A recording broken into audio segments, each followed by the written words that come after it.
Hello, this is Phoenix and this is Aria. we're recording this outside in a garden in Eastern Europe.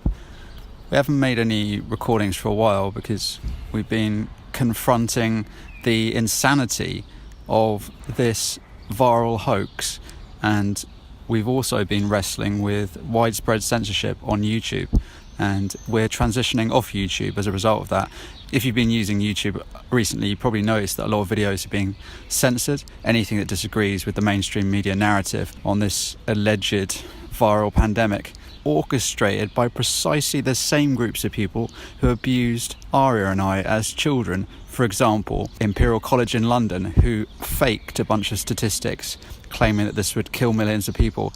This is the Imperial College, Imperial meaning empire, connected with the royal family, the same group who abused me as a child, and the same group who oversees the Freemasons who abused Aria as a child. Also, Bill Gates. Look, there's a high chance that because of the nature of what we're discussing in this recording, that this video itself will be censored, but hopefully some of you will hear it before it is censored. Bill Gates flew on Jeffrey Epstein's plane many times. Bill Gates transferred $2 million at Epstein's request. Bill Gates dined with Epstein regularly. Although I feel like many commentators are skirting around this issue, the truth, as far as we can see, is that Bill Gates is a paedophile. This is extremely problematic. If the person who is running the World Health Organization, the person who funds the World Health Organization, the largest financier of the World Health Organization is Bill Gates. So a paedophile is the biggest financier of the World Health Organization. The World Health Organization is anything but the World Health Organization. It's the World Illness Organization. This organization is sick. The man who finances the organization, Bill Gates, this man is sick. He has nothing to do with health. He can tell us nothing about health. Very, very confused about how so many people across this planet have willingly submitted to the instructions of an organization that is run by a paedophile, and additionally have listened to the statistical lies presented by Imperial College London, an organisation that's also steeped in paedophilia as a result of its ties to the Crown and the British government. I think we all have established quite evidently now that most of the people in positions of high authority in our world have attained these positions of power as a result of them being extremely easily manipulated. They're manipulated because those behind the scenes have compromise on them. They have compromising material on them. That means that these world leaders, or at least many of them, have been filmed raping children. As a result of that material, they can then be manipulated behind the scenes by organisations that have been given various terms, but we could call them, for example, the deep state. There's a government that runs underneath the government that is visible to you. Those individuals manipulate those who appear to be in power because they have compromise on them, compromising material. This is what Jeffrey Epstein's operation was gathering. It was gathering compromising material, and it was using that material, and to be entirely blunt about what that material was, that was material involving politicians like Bill Clinton, for example, who flew on Epstein's jet 26 times, raping children. When they have this information, when they have this material, they can then use that material as blackmail material in order to manipulate politicians. Because we and others have been getting so close to the heart of what it is that maintains the power structures on this planet, they have attempted to destabilise, confuse and throw into chaos many of the systems and communities on Earth. And they have done that through the mainstream media, which they also control. If you look at organisations like the New York Times is run by Mark Thompson. Mark Thompson oversaw the BBC when they were covering up the Jimmy Savile scandal. It's got to the point where it's absurd. It's absurd. If a bunch of people who are clearly paedophiles are telling you to wear masks and socially distance, why believe them? Why trust these same people? Why trust these people? It's extremely disturbing. On top of that, I and others who I've spoken to who were sexually abused as children were abused by men wearing very similar masks to the masks that they're telling everyone to wear now. Can you imagine how utterly disgusting that is? For these people to have manipulated you into wearing exactly the same costumes that they wear when they rape children. It's just shocking as well, I think, how easy it is for people to just totally go along with something, like blindly go along with what the government says. It's the absolute opposite of having your own sense of values or your own self-autonomy. It's shown me more and more clearly how many people are actually mind controlled. I think if you're a free-thinking person and have done any little bit of research into this corona hoax, you will see that wearing a mask, it's actually been proved to cause worse side effects than not wearing one. And that was if there is even a deadly virus, which again I totally contest. Like, there's way more deadly things in the world that they could be doing a lockdown for, but they don't do a lockdown for smoking or alcohol consumption or any of these things. It's very clear to those who have woken up that the World Health Organization, which is the main organization, actually a private company behind this hoax, is run by a paedophile. I think no more needs to be said, really, at that point. I feel very angry about this situation. I feel very angry because it's so stupid. It's utterly stupid to listen to these people. We know who they are. So many of us know who these people are. We've woken up. And to wear their mouth swastika is to submit to them. Aria and I have not worn a mask, and anyone I see wearing a mask indicates to me that this person is mind controlled. They've literally devised the perfect uniform for those who no longer have a voice because they are controlled by the mass media. A few months ago, it was impossible to really know who is utterly controlled by the mainstream media, who no longer has a voice. But now you can see it. If you walk around the streets, you can see who no longer has a voice because they have wrapped their mouth with a piece of fabric which indicates that they are under control and they have lost their voice. They have lost their voice. They are masked. They are masked by paedophile abusers. On the surface, this whole mask wearing thing, it seems like a farce, you know, because you just think, my God, how stupid are people? Like, it's just so ridiculous.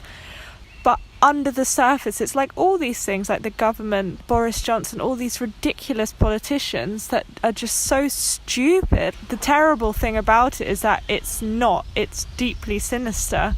It's deeply sinister because behind that facade is real evil. Politicians that are totally corrupt, that rape children, that have no moral integrity. Yes, it's very strange. And now, as the smoke is clearing, we're learning that the lockdown has caused more deaths through suicide because of people who've been separated from their communities and scared than this virus, if it even exists.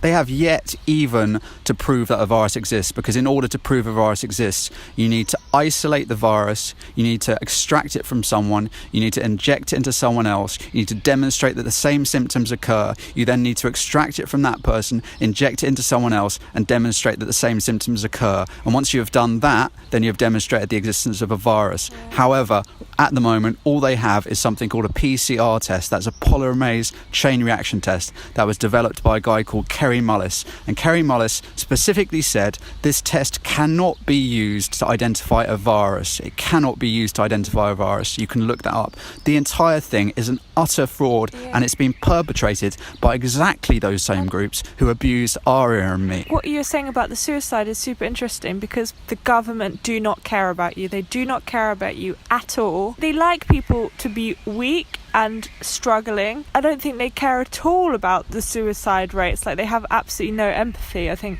that's clear. If this is all new to you, we've got some suggestions in terms of information sources that we trust and that we feel are useful. The first one is a YouTube channel called The Corbett Report. Seems to have, at least for the most part, avoided censorship. He has a lot of great videos on this topic. We also recommend London Real channel on YouTube. They've done a lot of good work in exposing the fraud. We also recommend Dollar Vigilante, who is a independent investigative journalist who's done a lot of great work in actually going to hospitals and demonstrating that almost everything we're being told by the mainstream media is a complete fraud. And if that's new to you, you may well say, well, why would they lie to me? They're a trusted media source. These people are not. They are the same people who, for decades, have failed to expose the widespread abuse of children. For decades, they hid Jimmy Savile. They told you that there were weapons of mass destruction in Iraq, and as a result, they killed millions of people. The mainstream media are conspiracy theorists. They dream up narratives that cause incredible pain and damage, which are later revealed to be false. They also disguise the abuse. that is perpetrated by many people in positions of power. And why? Because those people in positions of power are also in positions of power in the media. The entire thing is corrupt and it's falling apart. It's falling apart. We also recommend, if you're interested, that you watch a TV series called The Dark Crystal.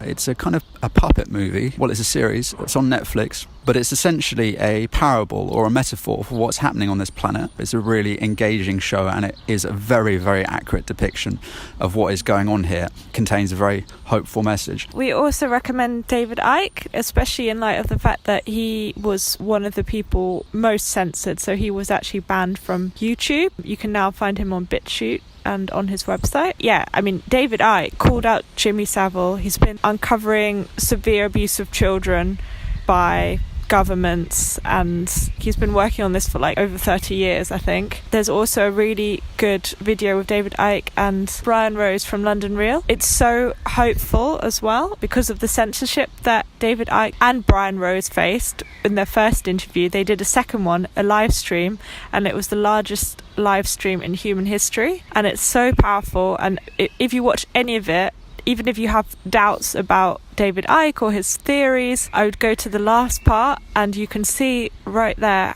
what a good person he is, what a good person Brian Rose is. And it's so optimistic, and it's basically saying you can get through anything. You are just a point of consciousness, you know, your infinite awareness. You don't need to have any fear because this isn't the end. Death isn't even the end. I would watch that if you need some hope.